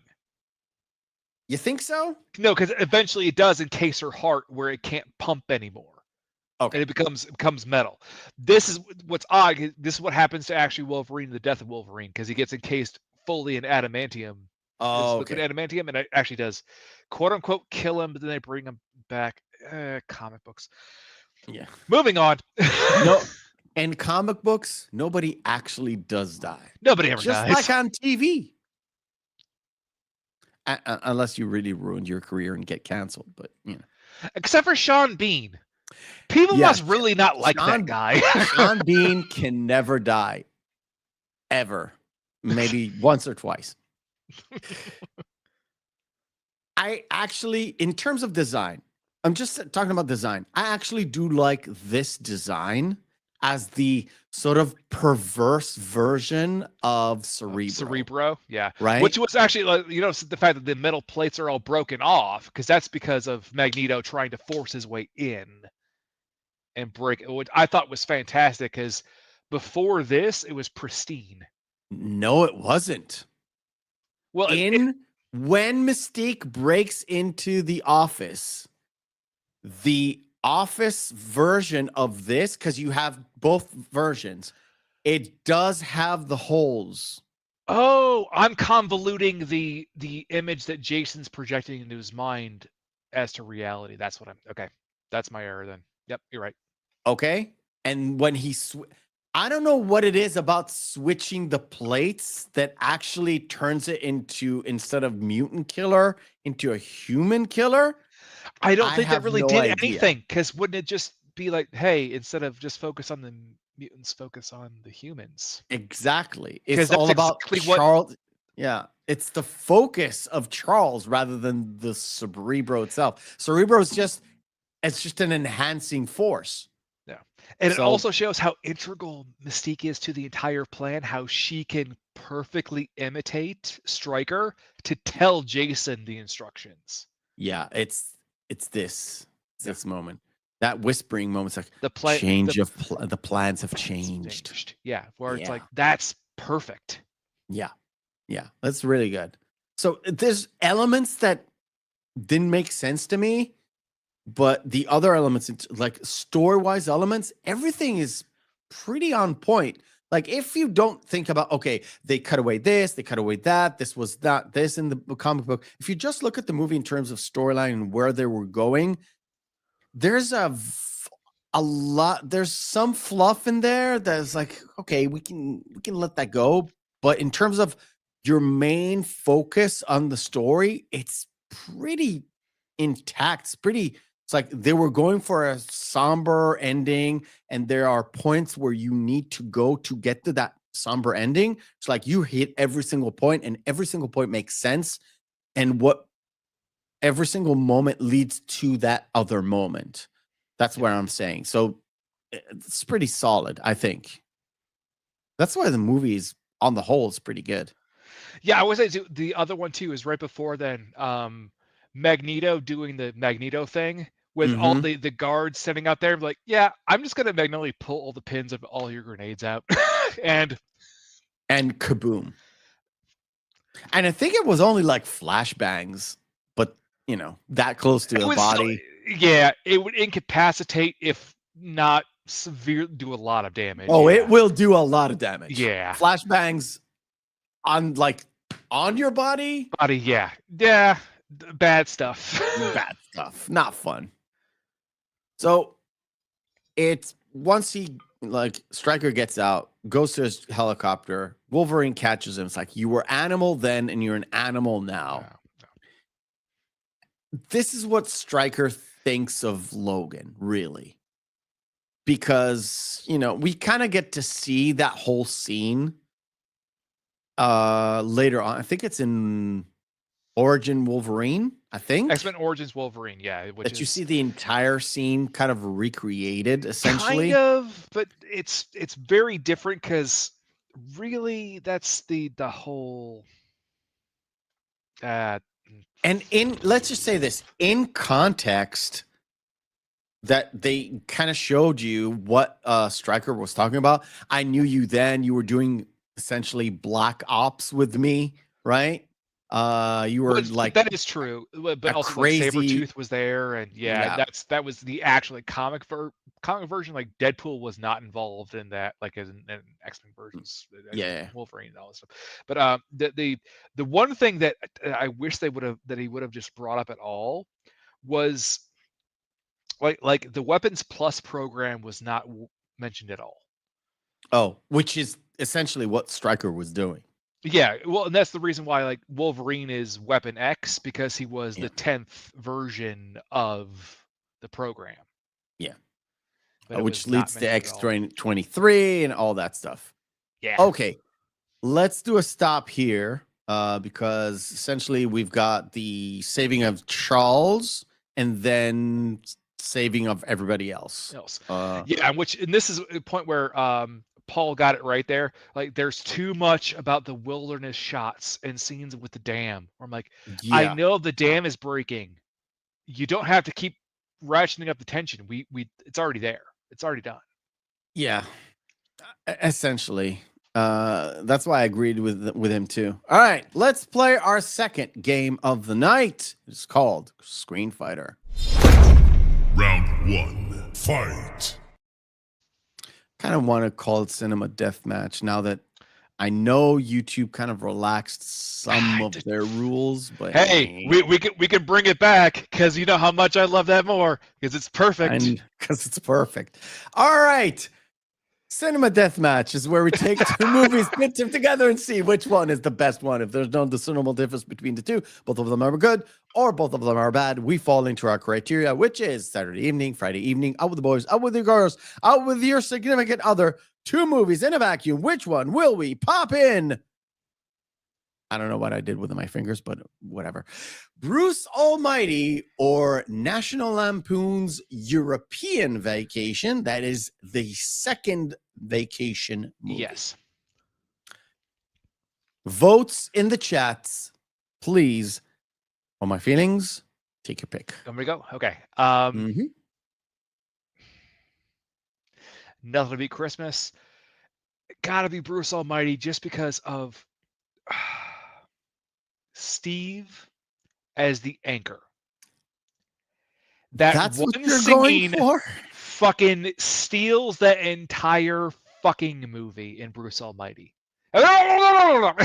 It's so goddamn good. And the reveal at the end, Morgan Freeman is the voice of God. Yeah. Big. I knew it already. Duh. All right. I'm gonna go with Bruce Almighty. I think European Vacation is the vacation movie I saw the most, by the way. The first time I ever saw a vacation movie was European Vacation. And then because the movie is so weird, because you kind of already know these characters, I found out there's another vacation movie, which was the earlier one. Yeah.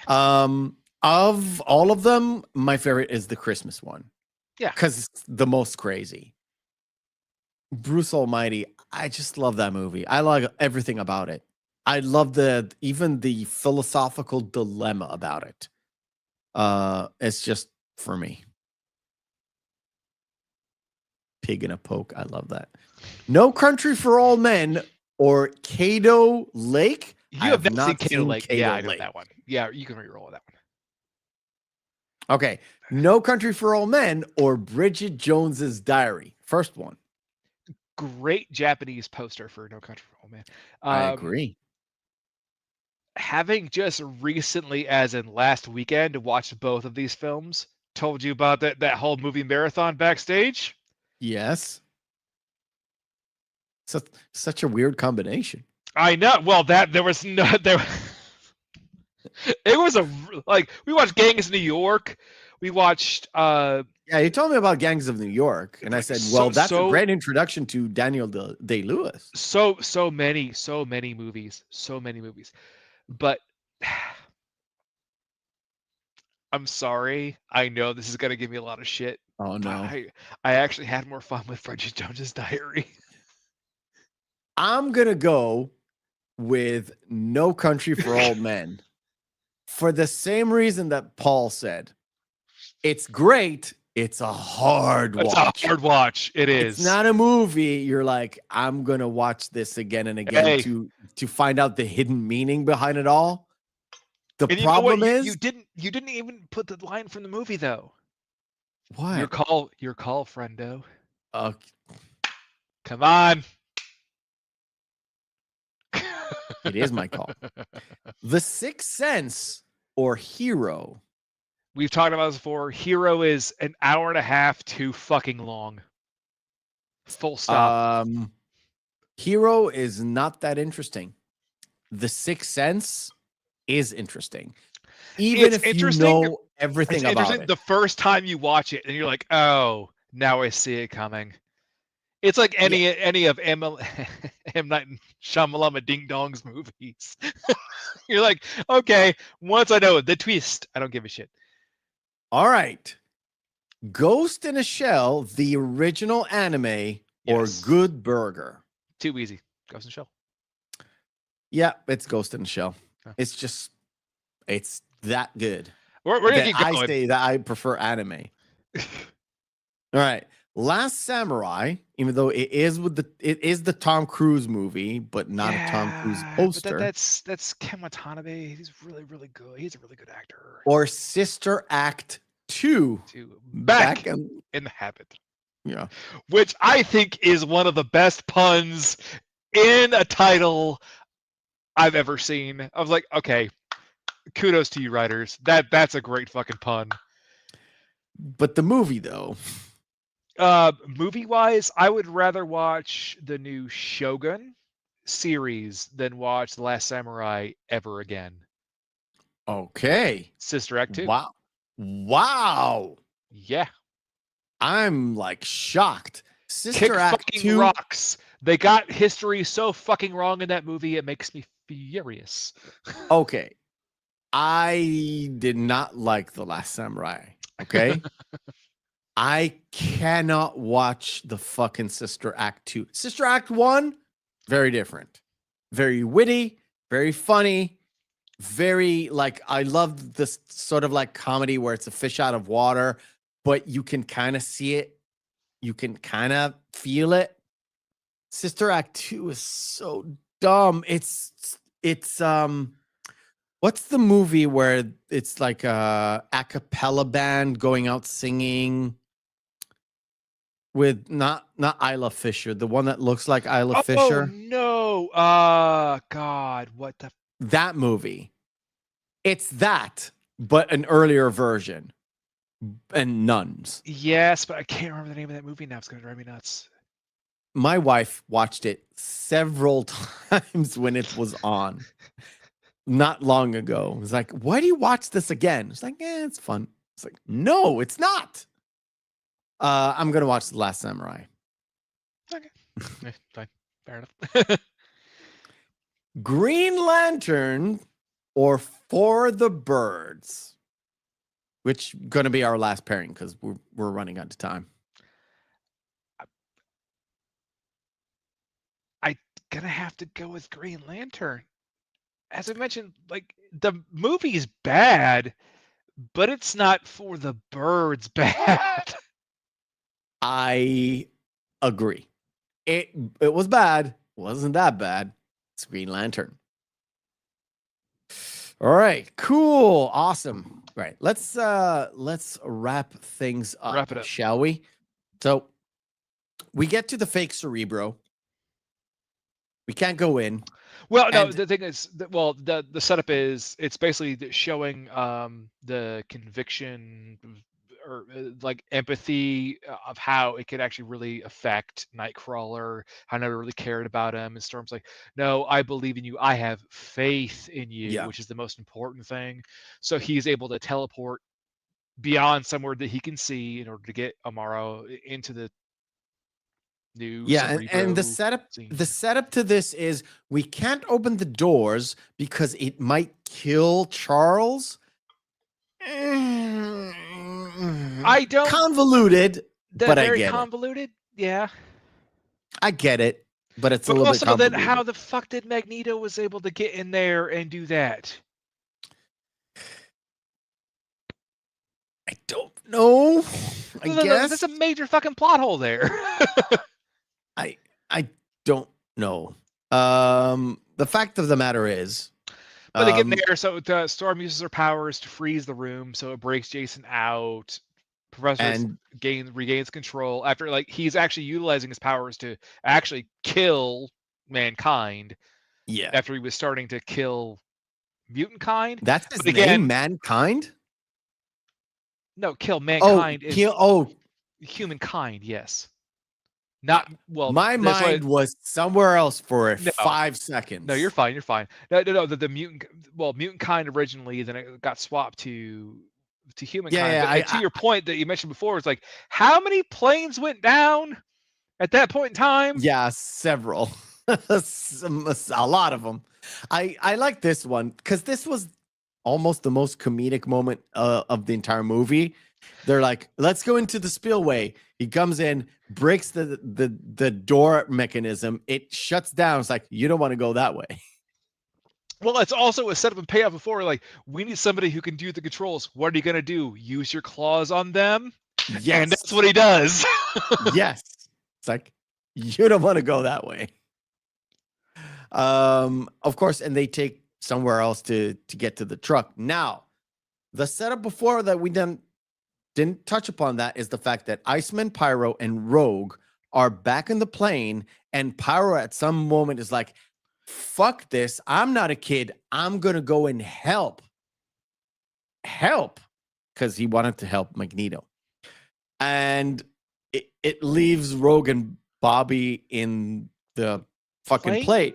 Yeah, and Pyro ends up just going on the helicopter with Magneto and Mystique after Magneto takes care of Stryker.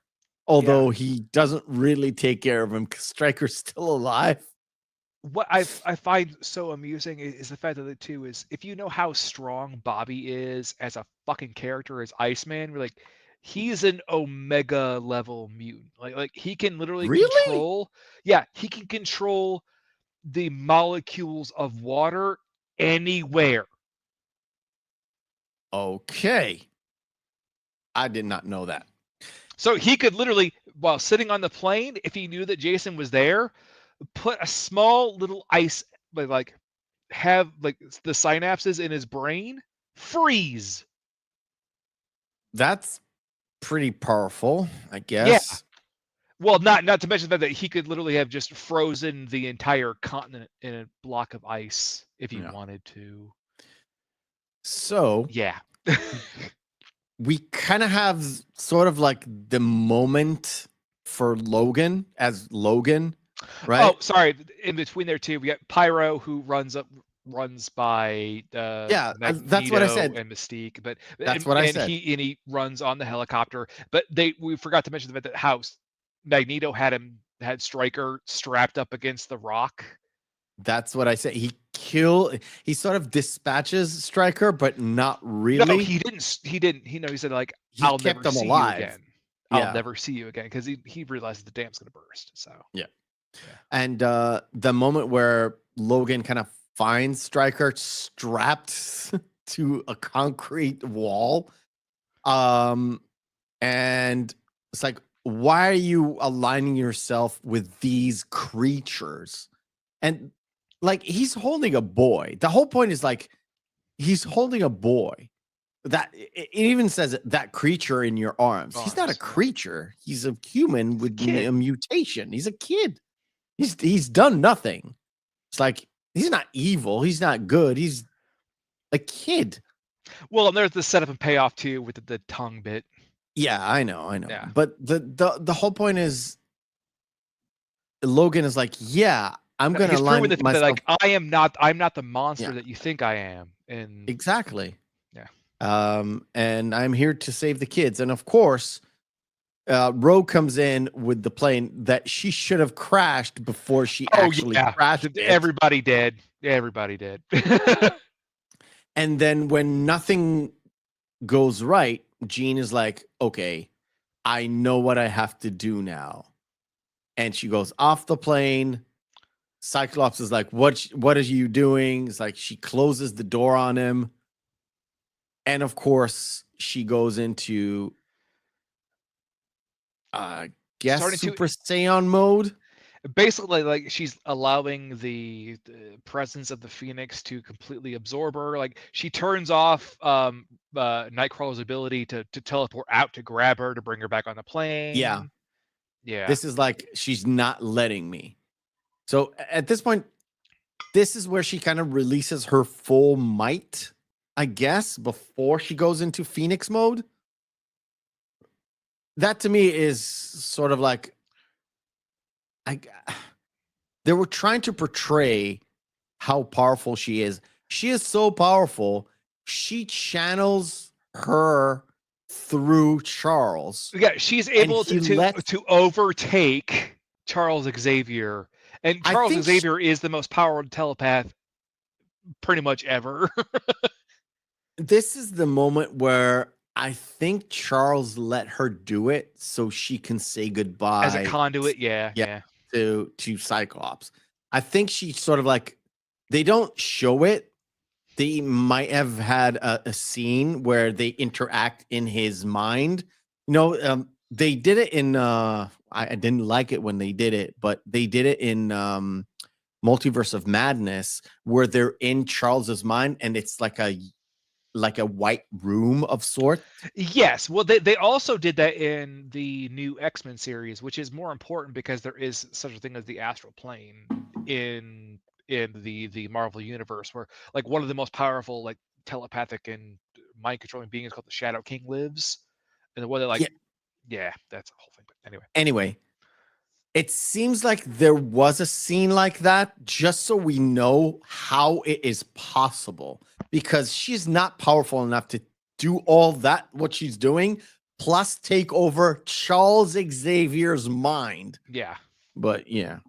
So I guessed that there was some sort of interaction and he let her do it in order to just say goodbye.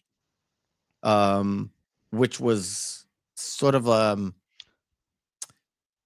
it opens up the door for the third film. That's what I'm saying.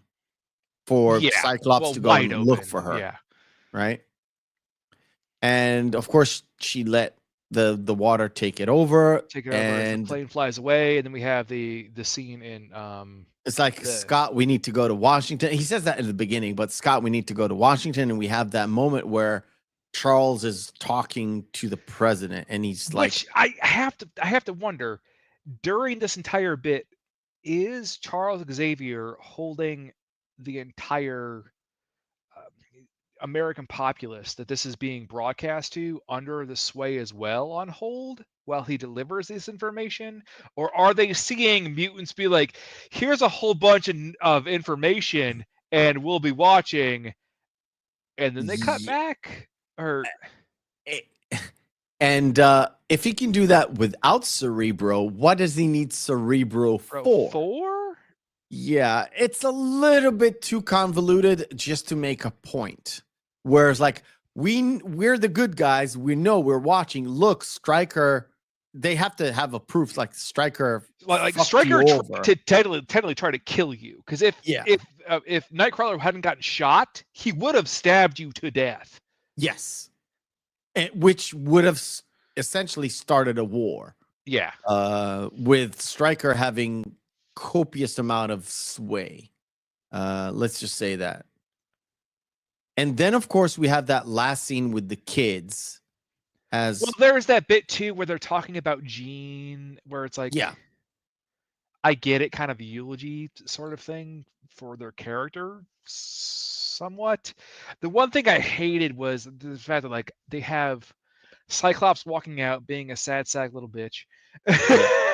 And Wolverine was like, if it's any condolences, she chose you. Yeah, she chose you. Or I'm like, I could not care less about your love triangle now. And that's actually the payoff to the setup of another boring scene where he talks to Jean and Jean's like, yeah, you're like the bad boy You're the choice. bad boy, but you know you don't bring your bad boy home. No, you grow up marry and the you marry good a guy. good guy. So where I'm like, whatever. Well, yeah, exactly. That's such a fucking cliche. What is it doing in an X-Men movie? Yeah. And why the fuck did you go there? Yeah. And then the last bit too, where obviously he has that blip of there's obviously in the astral realm, there's obviously a giant fucking presence, and it's Jean. Yeah. The one thing I did love is the setup and payoff of the talk about mutation, and it's Jean following up on Charles's monologue at the beginning. And we kind of have an inkling of a bird under the water. It's a lot clearer in about like like not even 5, like maybe like 2 seconds right after that. It's very clear. It's the fucking Phoenix. Yeah. And everybody's like, oh my God, the Phoenix. Just the comic book guys. I didn't know what the fuck was going on, by the way, when I saw this in the theater. I was like, what's that? I literally thought, what the fuck is that? I'm guessing she's still alive, but what is this? What is this bird in the water thing? Because I wasn't aware of what the Phoenix was back in the day, because I did not read any comic books, nor did I do any research, because I just wanted, and this is true to most things. I understand that there's an original material that you base your movie on. I never expect the movie to be a straight up adaptation. I never do. Never, ever do. If I look at on the whole, it's more like God Loves, Man Kills rather than Dark Phoenix Saga, we'll call it. A lot more. Oh, very much so, yeah. Yeah, and it also has a lot of the origin story of Wolverine just randomly thrown in. Yeah. For no other reason the fact that Wolverine was the most popular character coming out of the first film. Yeah. So was he popular in the first film, or was he popular because of the animated series? Well, he was popular from the animated series, but he was very popular from Hugh Jackman's adaptation, because initially, like the first like toy run, all the Wolverine toys sold out first. Do you think was he? I'm trying to figure out if Wolverine was that popular as a comic book character before. He was. Oh yeah, he was. Okay. Yeah. So it's just carried, the popularity just carried through from the comic book into the animated series, and then once the film hit, it was just a global thing rather than just a more of a, we'll call it a US Canada thing, right? Yeah, pretty much. Yeah. All right, cool.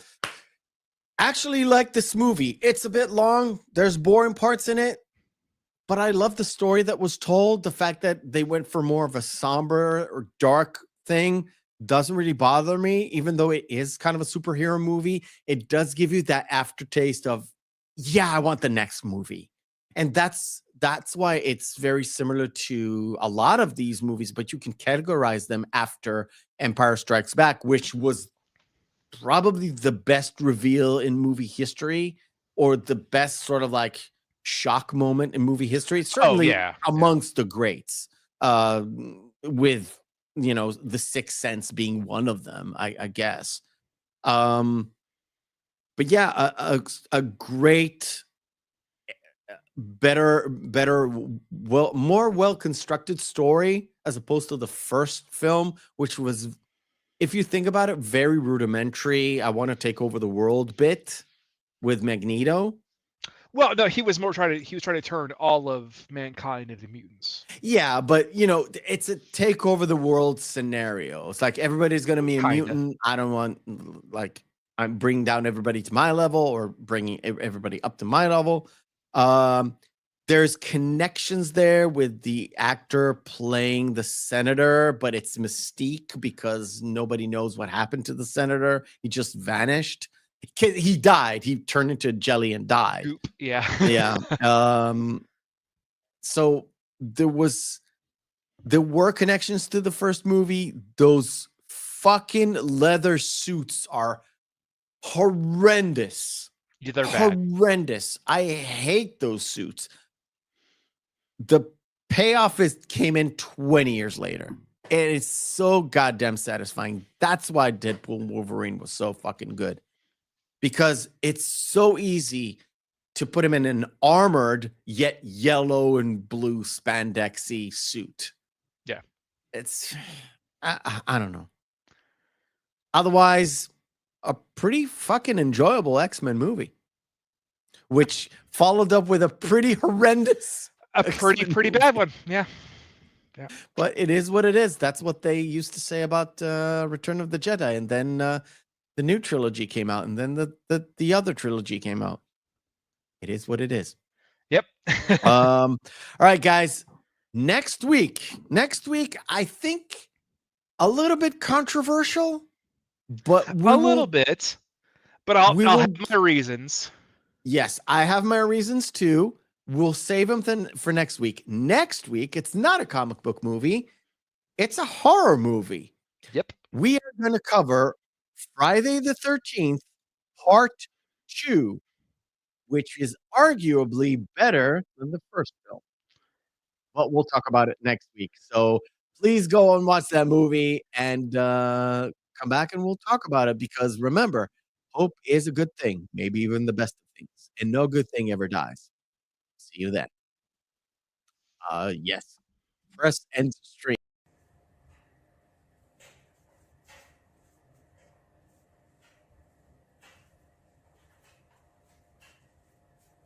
You're still here?